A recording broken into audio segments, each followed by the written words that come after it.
जय राम जय जय राम श्री राम जय राम जय जय राम श्री राम जय राम जय जय राम श्री राम जय राम जय जय राम श्री राम जय राम जय जय राम श्री राम जय राम जय जय राम श्री राम जय राम जय जय राम श्री राम जय राम जय जय राम श्री राम जय राम जय जय राम श्री राम जय राम जय जय राम श्री राम जय राम जय जय राम श्री राम जय राम जय जय राम श्री राम जय राम जय जय राम राम जय राम जय जय राम। मन कामना सिद्ध नर पावा, मन कामना सिद्ध नर पावा, जे यह कथा कपट तजिगावा, जे यह कथा कपट तजिगावा, मन कामना सिद्ध नर गावा, जे यह कथा कपट तजिगावा। सिया राम मैं सब जग जानी, करूँ प्रणाम जोरी जुग पानी। सीताराम सीताराम सीताराम कहिए, जय विधि राखे राम वही विधि रहिए।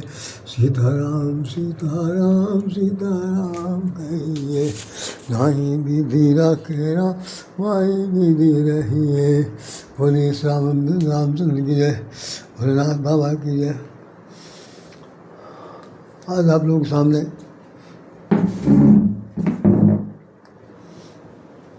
जो ये चित्र दिखाया गया, यद्यपि ये चित्र उतना प्रासंगिक नहीं लग रहा जितनी मैं कल कह करके आपके पास से विराम लिया था।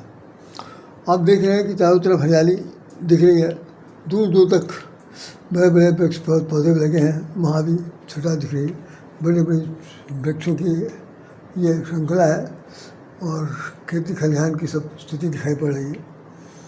यहाँ पर कुछ पढ़े लिखे खेतिहर लोग भी दिखाई पड़ रहे हैं, जिन्होंने कुछ फल पर इकट्ठा कर रखा है, साग सब्जियाँ वही खाई हुए हैं। और ख़ासतौर से अखबार वाले ने लिख दिया कि शाम को ही बारिश ने दिलाई गर्मी, शाम को ही बारिश ने दिलाई गर्मी, उमस से राहत। अब लगा मानसून आ गया। मुझे ये बताना था कि वास्तव में मानसून अब आया है।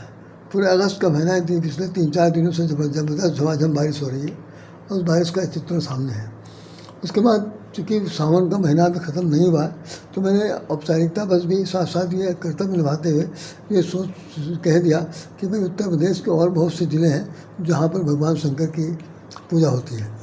जैसे आपको दिखा दूँ, रानी कटरा खीरी भवानी माता मंदिर के ठीक सामने ये गली में भगवान शंकर का मंदिर है, कोलेश्वर मंदिर है। और ये देवराज इंद्र मन्नतपुर वाला हरदोई का मंदिर है, सीतापुर का मंदिर, बलरामपुर का मंदिर, जिला बलरामपुर बहराइच का मंदिर, और ये माँ मनौती के लिए फूला गाँव बाबा फूलेश्वर महादेव का मंदिर, ये दुष्टों द्वारा स्थापित किया गया बहराइच मंदिर है। ये इस प्रकार से नारी शक्ति के सम्मान में लगा हुआ मेला, ये भी मंदिर। तो कुल मिलाकर हमने भगवान शंकर को इस वक्त दिखा रहा हूँ, ये किस मुद्रा में, ध्यान मुद्रा में है, और ख़ास तौर से ये ओम नमः शिवाय जप कर रहे हैं, प्रणाम कर रहे हैं। भगवान शंकर का ये दृश्य दिखाई पड़ा, सब लोग गौर से देख रहे हैं। देखिए, इसमें हमने अपना कोई आर्टिकल नहीं लगाया, सिर्फ ये है कि इसको मुझे आज से भी दिखाना था, मानसून और मानसून के साथ ये हरियाली का दृश्य। लेकिन फिर भी मेरा मन नहीं भरा, फिर मैं आपसे 2 शब्द बात करता हूँ। जय श्री राम,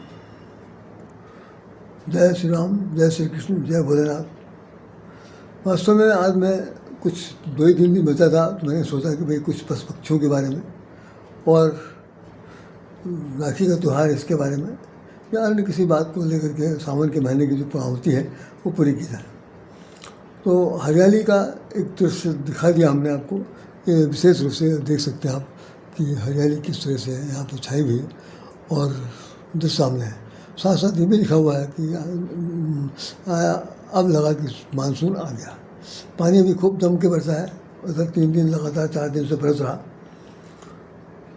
इसमें प्रकोप के तौर पर तमाम सारे जो बरसाती कीड़ों के काटने से या बरसात में भीग जाने से या किसी प्रकार की कोई भी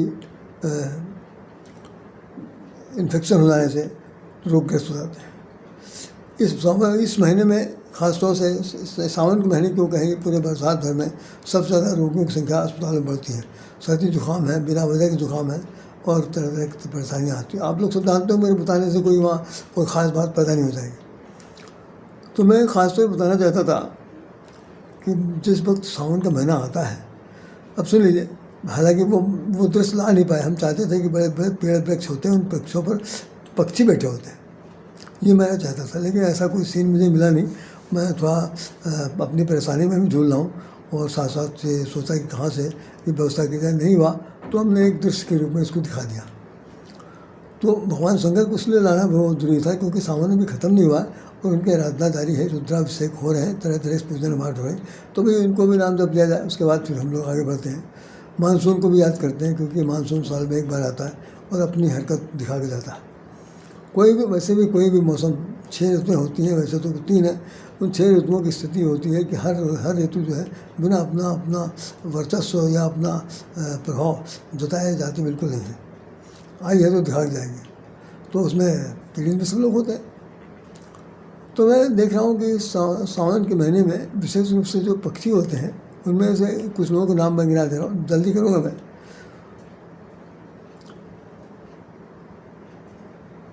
ख़ास तौर से मोर और पपिया, चकवा चकवी, चातक चातकी, ये 3 पक्षी विशेष रूप से बोलते हैं, विशेष रूप से बोलते हैं। मोर जंगल में नाचता है,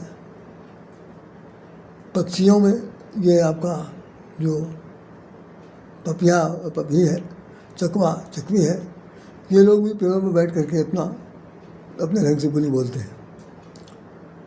क्या बोलते हैं ये सुनिए, आपको आश्चर्य न हो और मुस्कुराइएगा भी नहीं। अगर हंसी आ जाए तो भगवान को धन्यवाद दीजिएगा कि हर पक्षी जो है अपनी भाषा में अपने प्रीतम और प्रीतमा को बुलाता है इस मौसम में। हम लोग चैतन्य मनुष्य हैं, तो हमारे में अगर कोई किसी प्रकार का कोई विरह वियोग होता है कि पत्नी मायके में है या बहुत दिन से मायके में है या पति बहुत दिन से विदेश में है, वो नहीं आया, तो इस महीने में कुछ अजीब सी एक अंदरूनी विरह अग्नि होती है जिसका कोई समाधान नहीं। ऊपर से चाहे कितना पानी बरसे, वो सब बरसात बेकार है, लेकिन वो विरह अग्नि खत्म नहीं होती। उर्मे आग विरह की धतकी, जग जाने बावरिया।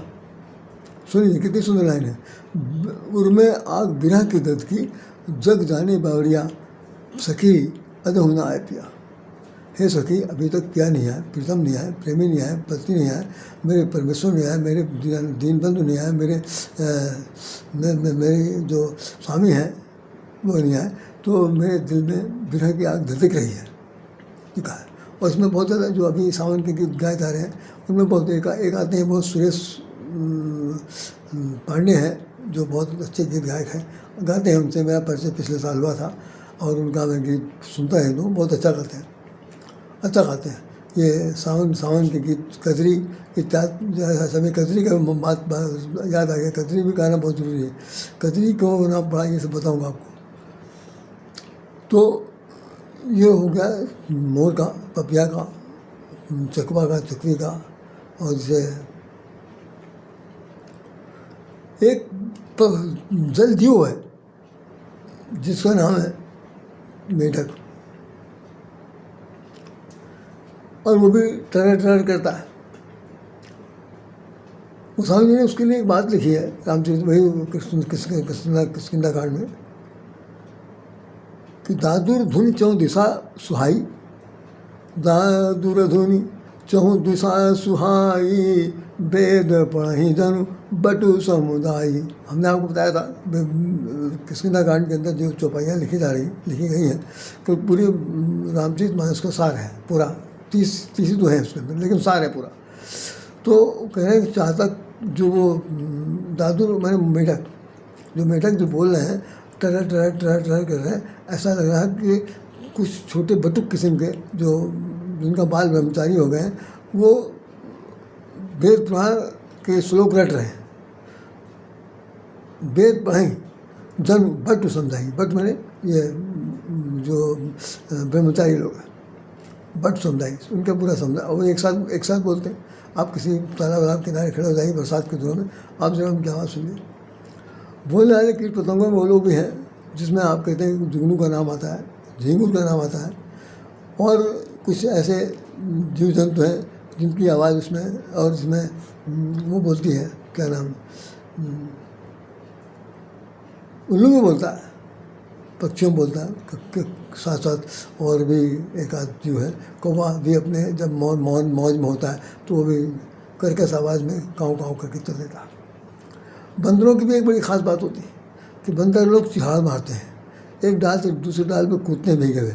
उस स्थिति में ऐसा लगता है जैसे कोई एक डाल से डाली पर इस तरह कूदते जैसे कोई हवा, और उसमें जो नीचे कहीं पेड़ के नीचे कोई खड़ा हो कि पानी में कम बरसे तो ऐसा लगता है कि डाली समेत नीचे आ जाएंगे।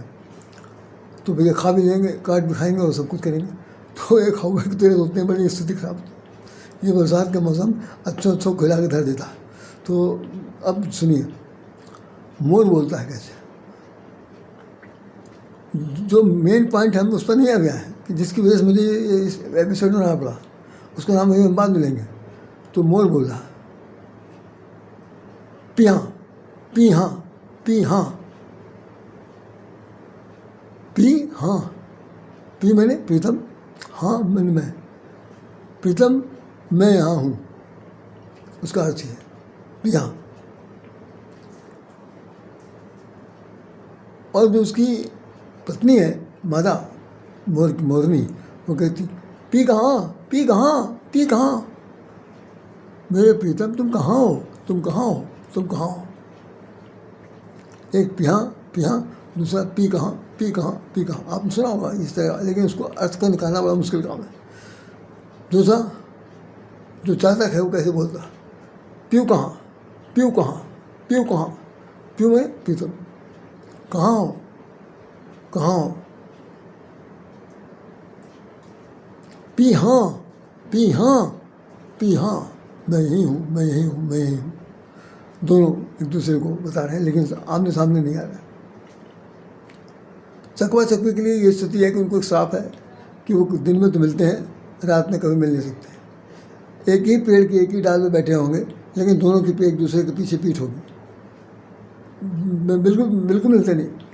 दिन में उनकी मुलाकात होती है, रात में बिल्कुल नहीं मिलते। तो प्यू कहाँ प्यू कहाँ पी कहाँ पी कहाँ पिया हाँ पिया पिया प्यू प्यू प्यू, इस तरह से चलाते हैं। दृश्य देखने लायक होता है। अब जरा सा देखें तो उनके सामने मिल जाते हैं, मिलने के बाद तो अपने मन में नाचते गाते खूब तरंग के साथ पैर फैला कर नाच रहे हैं, ऐसे करके वैसे लोगों को देख कर बड़ा आनंद आता है। कुछ लोग जो झूला झुलाते रहते हैं वो लोग भी अपना आनंद लेते रहते हैं। अब जब उनके बारे में सुन लीजिए जो टर चलाते हैं। मेढकों को एक खास बात हुई जो अभी विनोद के विषय है। मेढक निकल के बाहर आया, काली काली घटाओं को देखा, बड़ा प्रसन्न हुआ, क्या बात है, पानी बरसने वाला, पानी बरसने वाला। और अचानक ये हुआ कि बड़े बड़े बूंद पड़ने लगी, टपकने बूंद के साथ साथ पत्थर के ओले जैसे पड़ने लगे काले बादलों से। तो वो छपक करके एक छलांग मारी, पानी के अंदर घुस गया। पानी के अंदर घुसने के बाद वहाँ से टर्रा रहा, टर। तो अब कहता क्या है, सुनिए क्या सच क्या है। आपको जानकर आश्चर्य भी होगा कि अभी तक आपने नहीं सुना होगा, किसी ने नहीं बताया हो तो मुझे बता दीजिएगा। वो क्या कहता, ऊपर आगे से उतर उतर उतर उतर उतर, मतलब नीचे उतर, अभी मैं तुझे देखता हूँ। तो उतनी देर में फिर फट फट फट फट फट फट पानी की धाम से घुसने लगा। उतर उतर उतर उतर उतर उतर उतर उतर उतर उतर उतर उतर उतर उतर उतर करते करते वो तो निकल गया, टर रह गया। भाषा में वो गायब हो गया और टर रह गया। हम लोग समझते हैं वो टर चलाता, ऐसा नहीं है। वो भगवान को चैलेंज करता कि ऊपर क्या बैठे हो, जरा नीचे आओ, तुम देखें कि हमारे हमारे बिल में पानी गुजर दिया, इतना पानी बरसा दिया, हम कहाँ जाए, नीचे उतरो, उतर उतर उतर उतर उतर। तो जितनी स्पीड में इसको कहेंगे उतनी स्पीड में उतर का अर्थ जो है वो टर टर टर टर उतर उतर उतर उतर उतर उतर टर टर टर आएगा।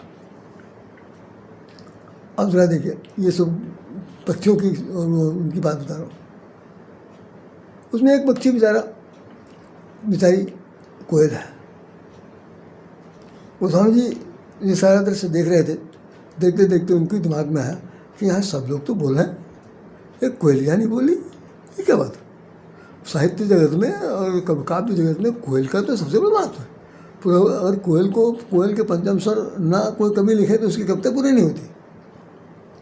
पंचम स्वर लापने वाली कोयल यद्यपि बहुत काली है, लेकिन उसके स्वर की तलाश में लोग हजारों गीत लिख डाले होंगे कोयल के बारे में।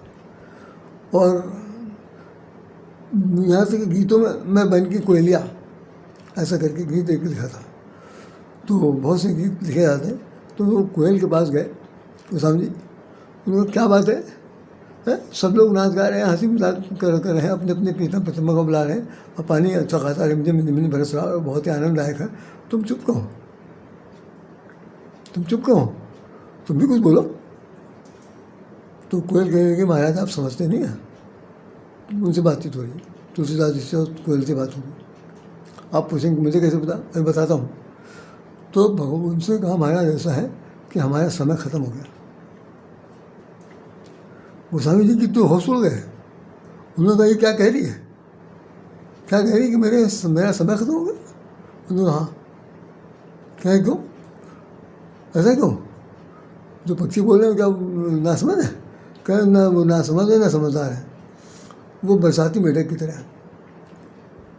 और वो इसी समय बोलेंगे, सवाल नहीं बोलेंगे, हमको तो बाकायदा बोला। तो वो कह रही है कि अब तो दादुर बोली हैं, हमें पूछिए कौन। अब तो मेढकों का ज़माना आ गया, टटराने वालों का ज़माना आ गया, झूठ मूठ दम भरने का ज़माना आ गया। जिसको देखो वही निकल के नीली छतरी वाले से ताव दिखा रहा, भगवान को सभी कह रहा नीचे तो अभी तुम्हारी हम नीली छतरी निकाल के देते हैं, अभी तुम्हारा पानी बरसाना सब बंद कर देते हैं। भगवान को भी चैलेंज कर रहे हैं। पक्षी है तो क्या, लेकिन है तो पागलपन, और उस पागलपन को कोई समझ नहीं पा रहा, अपनी भाषा में बाकायदा बात कर रहे हैं। तो वो कह रही है कि अब तो दादुर बोलिए, हमें पूछिए कौन। तो गोस्वामी जी ने कहा अच्छा तो कब बोलोगे, कहें हम बोलेंगे बसंत में, फिर 6 महीने तक नहीं बोलेंगे। तो आप सब लोग जान लीजिए, बहुत कायदे समझ लीजिए, कोयल जो है बरसात में नहीं बोलती, वो बरसात से लेकर बसंत तक नहीं बोलती। वैसे अपनी टोली अपनी भाषा में तो बात करती होगी भाई, कि नर्मदा है तो अच्छे हैं, बच्चे हैं, खिलाना है, पिलाना सब कुछ कर, लेकिन जैसे पंचम स्वर उलापना चाहिए, डाल पर बैठ करके कुहक करके बोलना चाहिए, वो सब वो बिल्कुल नहीं करती। वो 6 महीने तक के लिए उसको बाकायदा भगवान की तरफ से यह आदेश है कि उसमें बोलना नहीं है। तो कब बोलेंगे, जब हमारे प्रीतम आएंगे। हमारे प्रीतम के आने के समय कब होगा, बसंत में आएंगे। क्या नाम है उनका, ऋतुराज बसंत, रानी के साथ रानी समय नहीं आएंगे। और फिर सोते ढा, वैसे भी एक स्त्री दूसरी स्त्री को देख नहीं सकती, आग में बोला हो जाएगी, खा जाए को मार दे बिल्कुल मरवा दे।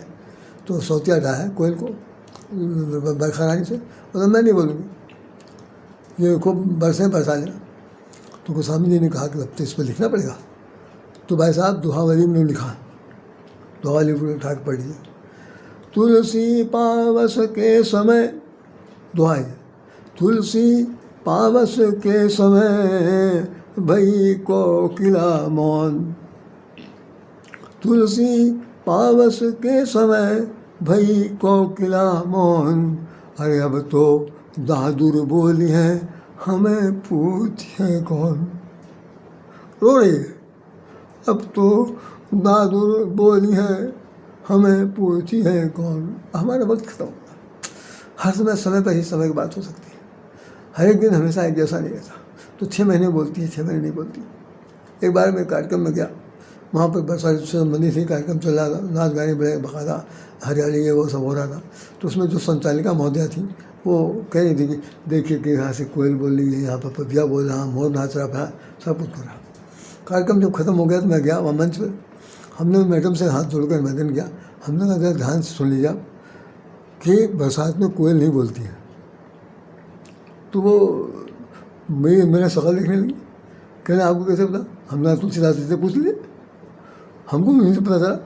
तुलसी ने दोहावली के अंदर लिखा है ये, और हमने अपने पाठ्यक्रम में पढ़ा, सब शब्द ही लिखा हुआ, तुलसी पावस के समय भई कोकिला मौन। अब तो दादुर बोली हैं, हमें पूछिए अब बोलने का समय केवल दादुरों का। अब यहाँ दादुरों में सब आ गए, पपिया भी आ गया, मोर भी आ गया, चातक भी आ गया, चातकी भी आ गई को, और वो क्या कहते हैं चकवा चकवी आ गए, सब लोग आ गए। इन सब को उन्हें एक साथ घुसने गिन लिया। उन्होंने कहा जैसे ये बहुत टटरा रहा है, ऐसे ये लोग थोड़ी देर तक बोलेंगे, उसके बाद ये भी खत्म हो जाएंगे। बरसात गई, ये भी गए।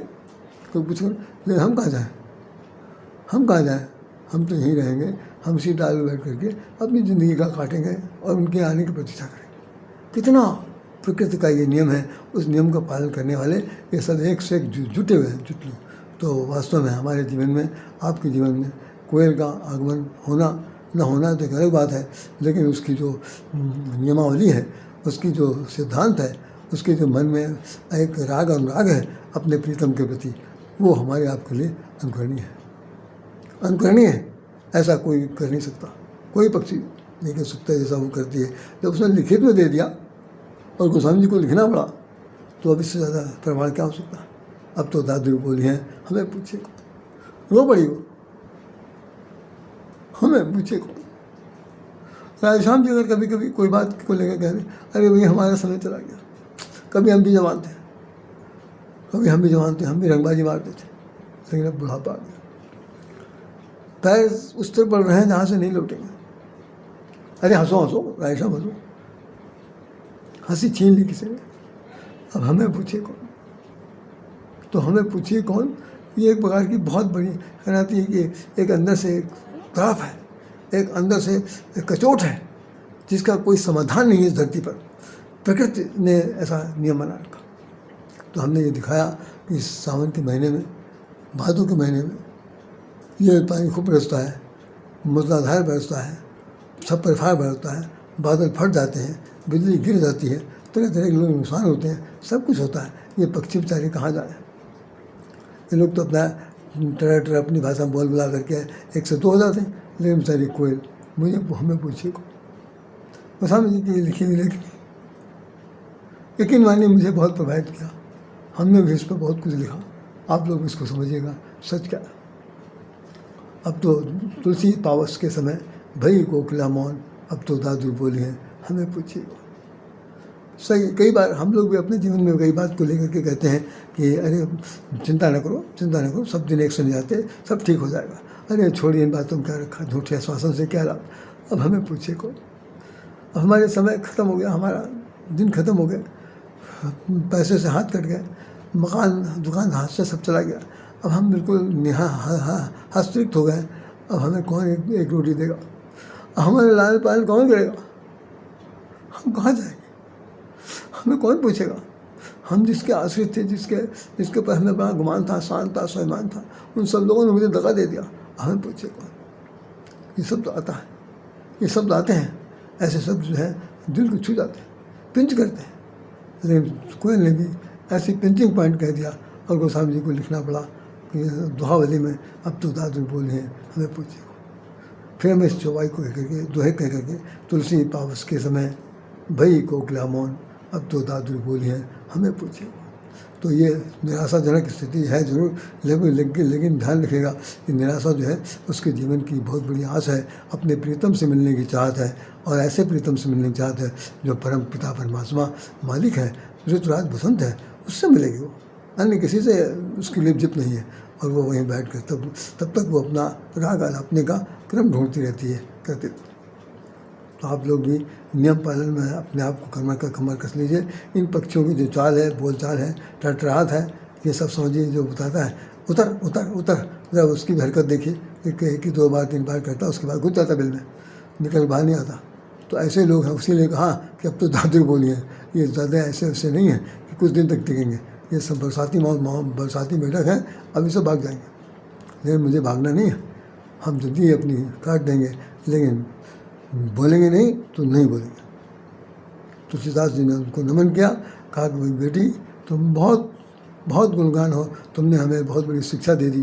गोस्वामी जी खुद शिक्षा से शिक्षित हुए और उन्होंने ये दुहावली लिखी।